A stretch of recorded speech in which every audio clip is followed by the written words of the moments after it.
Hi, I'm Lori Grunin, Senior Editor with CNET, and this is the Olympus Pen EPL2.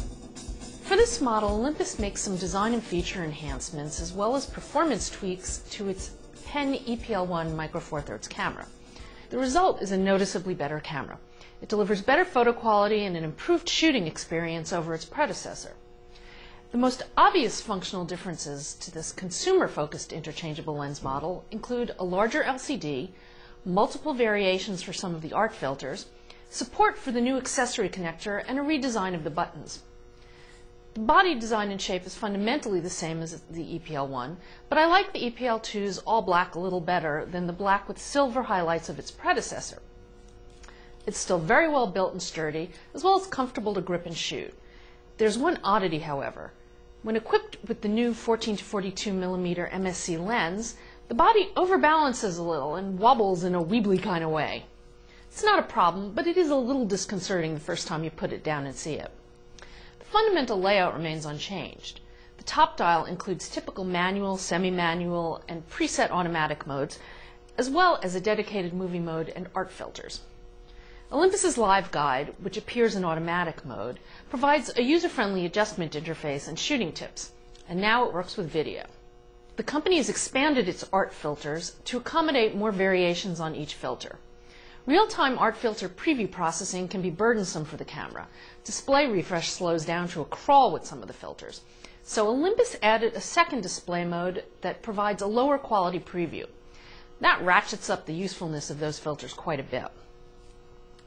For shooting, Olympus changed the large buttons and four-way navigation keys to smaller buttons and a dial for navigation. It looks a lot nicer, and I really like the dial, but the buttons may be small for some people.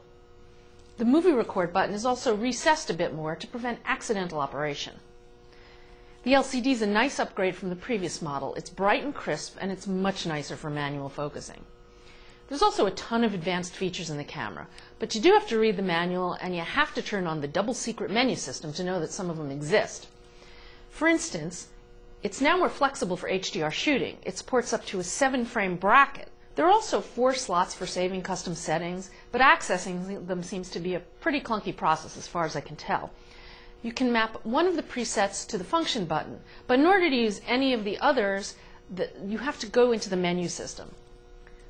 The one feature that would be really nice to have is time-lapse. In terms of image quality, the EPL2 has a really nice noise profile. It's not quite as good as the Sony Alpha NEX5, but that seems to be because the EPL2's 12 megapixel images, which are lower resolution, tend to lose sharpness more quickly than the NEX5's. You can shoot pretty comfortably up through ISO 800. By ISO 1600, things start to soften and detail starts to degrade. And frankly, overall, the EPL2 offers very nice photo quality, in cases noticeably better than the EPL1. Olympus seems to have tweaked the default noise reduction parameters. You lose a little sharpness, but the results look a lot more natural. As long as you don't have small details in the images, photos shot even at ISO 3200 can be quite usable. The video quality remains satisfactory, but not great. There are a decent set of manual controls for shooting movies, as well as art filter support, but it's got considerable rolling shutter wobble in all but stationary scenes.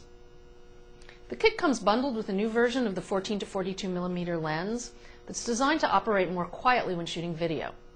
It doesn't use any fancy new technologies, just internal focus, but it is quieter. The continuous autofocus, though, is only a bit less inconsistent than the previous system and lens combination. And it still has a tendency to continue hunting even on stationary subjects. One of the nicest surprises in the EPL2 is its performance improvement, especially given how little the inner hardware has changed.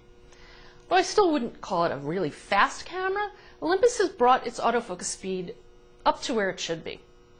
Unfortunately, the image processing still bogs it down somewhat, keeping shot-to-shot times in the passable but annoying territory. A notable update over the EPL1, the EPL2 delivers better photo quality and performance, as well as a nice shooting experience. But while I definitely recommend it to people who want to upgrade from a point-and-shoot to get better overall, and especially better low-light photo quality, it still remains a little too sluggish to recommend for shooting active kids and pets. I'm Lori Grunin, and this is the Olympus Pen EPL2.